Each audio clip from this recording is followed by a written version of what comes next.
G'day everyone. So it's Grand Prix weekend, Friday night. I'm just spending a little bit of quality time with FTR3. Thought I'd go back and have a bit of a look and see how this car actually ran at the Grand Prix. And although it sits in silence now, it did have a very eventful run in 2001. It was on for a podium finish, fighting with the likes of John Bowe and Steve Richards in the sister car, FTR2. And you'll see a last-minute move from Glenn to stand on the podium at Albert Park. Unfortunately, it didn't come to fruition.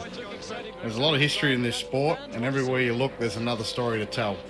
It's well worth making these cars come back to life slowly but surely. He's got ahead of his main team, the Holton Racing team.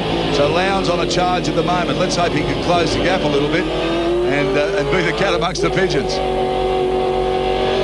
Well, he came up very well yesterday, Des, didn't he? And I think he was a bit of a loser in that first corner melee, but yeah, there's a lot of promise there, isn't there, considering this is their first race. I know Freddie Gibson said, oh, well, it's just another car.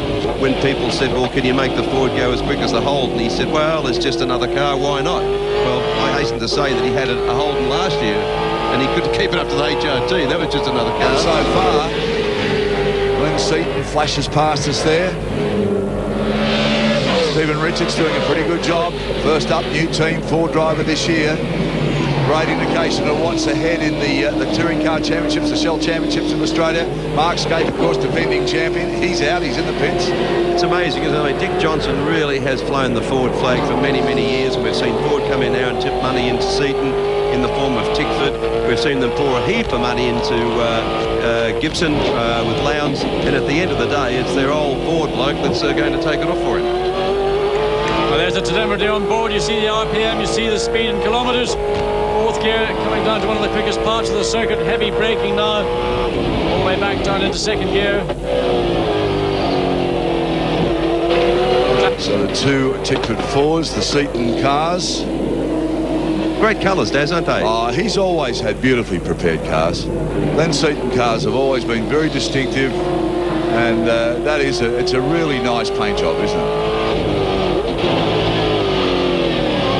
Race winding down now, and you can see Seaton there. That's his view.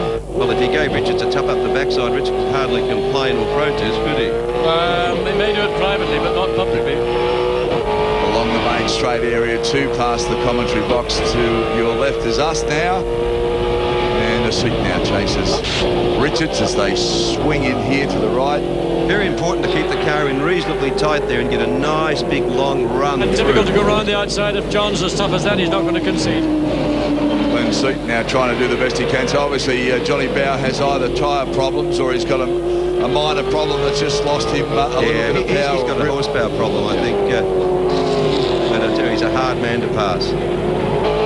He'd be disappointed because, the team's been trying to get up to the front end of the grid. They've had the occasional very good runs, but as I've said, they've had so much trouble. If there's ever an accident, he seems to get hit by everybody. I tell you what, he doesn't seem to have too much horsepower problem there. No, but I think he's got a handling problem. He has to go slow on the corner, slow Seaton down, then he can squirt out of the corner, get the advantage back again. Seaton's just got to think about where he's got as an advantage, just take it and on this last lap. Well, Richards has pulled a bit of a gap since he went past, hasn't he? And he's done it pretty quickly. Yeah, see, John doesn't seem to be suffering any horsepower problems there, but he is braking a little earlier than normal. This is where Seaton gets right up on him under the brakes and into the corner. So I suggest now that this is... Oh, a bit sideways. That'll give Seaton the opportunity maybe to get the run on him.